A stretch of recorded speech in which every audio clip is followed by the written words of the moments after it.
After a mysterious unnamed virus takes out every human being, Philip Miller is the last man on Earth. He has been living alone for the past year and is driving around America to look for more people. He goes to every single state, making announcements to empty cities and stealing artifacts and paintings from museums. After the failed mission to find humans, Philip decides to return to his hometown, Tucson. Still, at the last attempt to find someone, he writes "Alive in Tucson" on every billboard he can find. In Tucson, he goes to his shabby apartment and packs up all the necessary stuff before making his way to a gated community in the more lavish part of the city. He chooses the biggest house and declares it as his new home. He spends the next few days decorating the house with all the famous paintings, a mat from the White House, a dinosaur skull, Academy Awards, and many more artifacts worth billions of dollars. Nicolas Cage would be proud.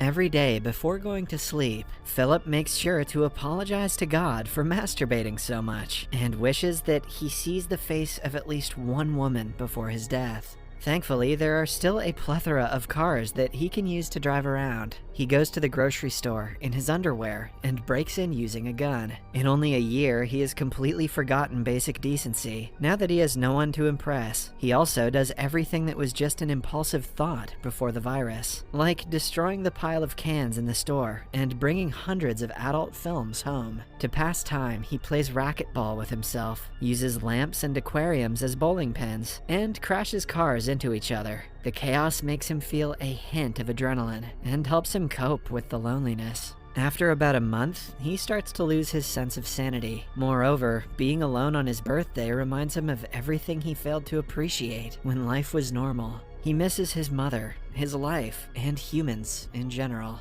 The scene cuts to a few months later. The grand mansion Philip lived in has turned into a dumping site. It is filled with plastic and cans that he never cleans up because there won't be a meaning to it anyway. He hasn't showered in days and has started living like an animal. The house lacks running water and the toilet is covered in plastic bottles. So instead, Philip makes a hole in the springboard and uses the pool as his toilet. He also fills a kid's pool with margaritas and bathes in it while simultaneously drinking from it. Let's hope he never gets the two pools confused. Then, one day, he goes to the bar and draws faces on balls, assigning them names and personalities. He talks to them like they are his real friends just to feel like he isn't lonely. At night, he brings a ball named Gary to a clothing store and hits on a mannequin that he has a crush on. When her arm breaks, Philip loses his mind. He decides that he doesn't want to live anymore and goes to the nearby hill to commit the unthinkable. He wishes farewell to all of his ball friends, promising to remember them for eternity.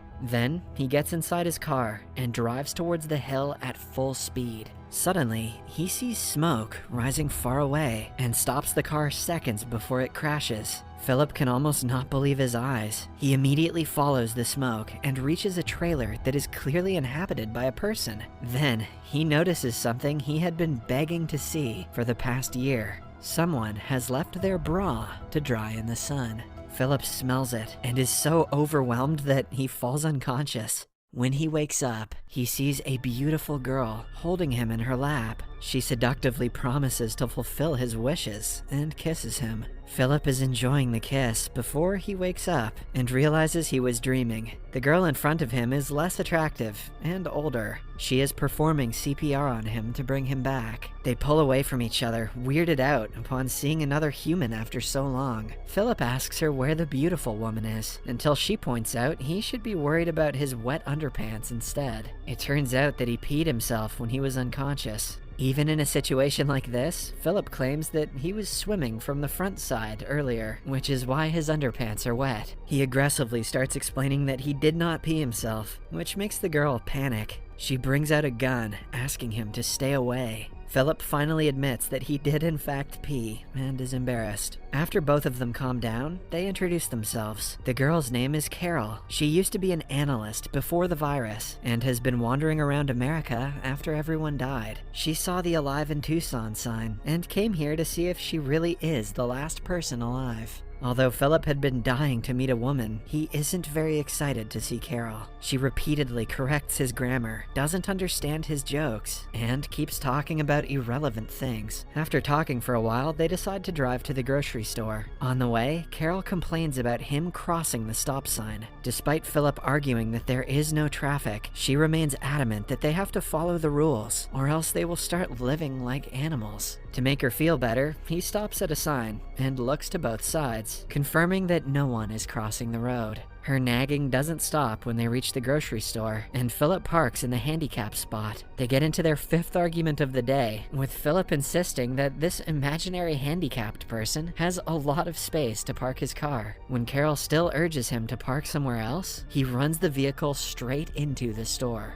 Following that, she goes to take a tour of his house and is disgusted by the way he lives. He has 2 swimming pools, one filled with feces and the other with garbage. Carol also accuses him of stealing the paintings, even though he argues they didn't belong to anyone anymore. By the end of the house tour, Philip asks her to go back to her campsite. The next morning, he is woken up by Carol cleaning up his house. She nags him to get gardening and cleaning supplies from the store because they have to start living like human beings. At night, Philip goes to his ball buddies and complains about Carol. Even though he has only known her for a day, he feels like they are a married couple who desperately need to get a divorce. The following morning, things get worse for him as she moves into the house next door. He tries to shoo her away, but Carol, being Carol, is stubborn. She asks him if he is scared of being seen naked, and as a reply, Philip takes off his pants. Carol finally addresses the elephant in the room and brings up the topic of reproduction. She thinks that they are the chosen ones who have been given the duty to repopulate the earth. Philip says he wouldn't sleep with her even if she was the last woman on Earth, which is true in this case. In the next scene, he is in his outdoor toilet when Carol approaches him.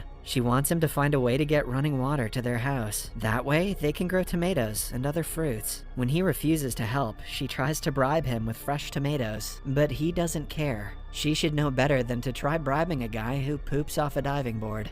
However, when it gets dark, he breaks into her garden and eats all of her vegetables. Carol knocks on his door the next morning and finds him covered in leftover tomatoes. Philip still claims that he isn't the one who stole them. He also notices Carol has hurt her leg while trying to transfer water to her house from a manhole. A few days later, she gives up on trying to live like a decent human. Philip finds her making an outdoor toilet in a fountain, copying his swimming pool toilet. Carol thinks that they might not be the chosen ones, but instead the forgotten ones who have no purpose in life. They are in no way capable of creating an entire human civilization when they cannot even arrange a toilet in their million-dollar mansions. Philip, who is used to seeing Carol as an optimistic person, feels awful for her. Hence, he goes to the city's water tank and arranges a way to water Carol's garden. She is finally happy to see a good side to him and invites him for dinner. At night, Philip enjoys an organic meal after a long time. The topic of sex is brought up, and Philip says he is ready to sleep with her now. However, to his surprise, Carol doesn't want to make love before marriage. Initially, Philip laughs, thinking that it is a joke, but she turns out to be serious. Even though the idea is ridiculous, he proposes to make her feel better. At last, they decide to get married the next day. In the following scene, they are in church saying their vows. Philip thinks it isn't necessary, but goes with the act anyway.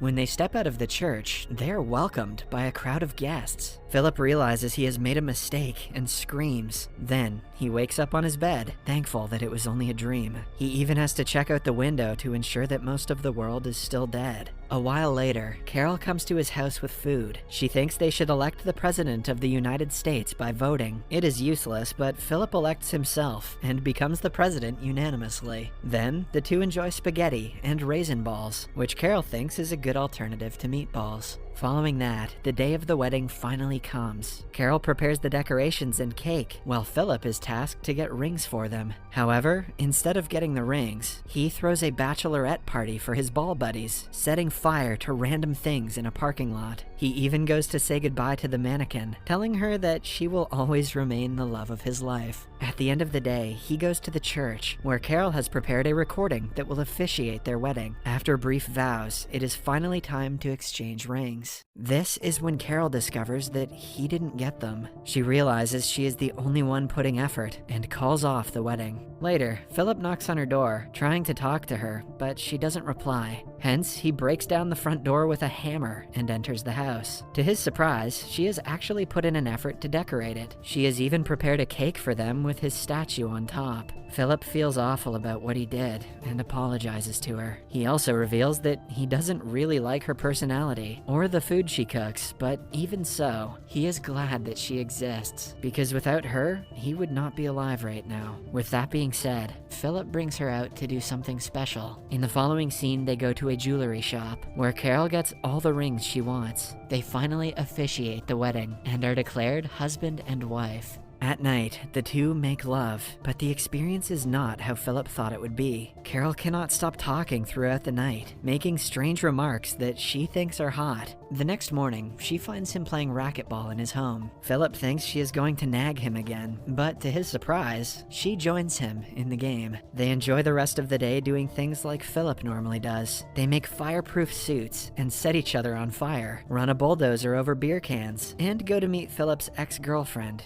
who is a mannequin. Carol talks to her for a while before beating her up for hitting on her husband. For the first time, Philip is glad that he married her and thinks that their life might be tolerable. As they are driving back home, they suddenly hit a limo in a junction. Shocked, Philip runs to the car and sees a beautiful woman come out of it. Just when he thought he was happy with his wife, he starts to regret their marriage.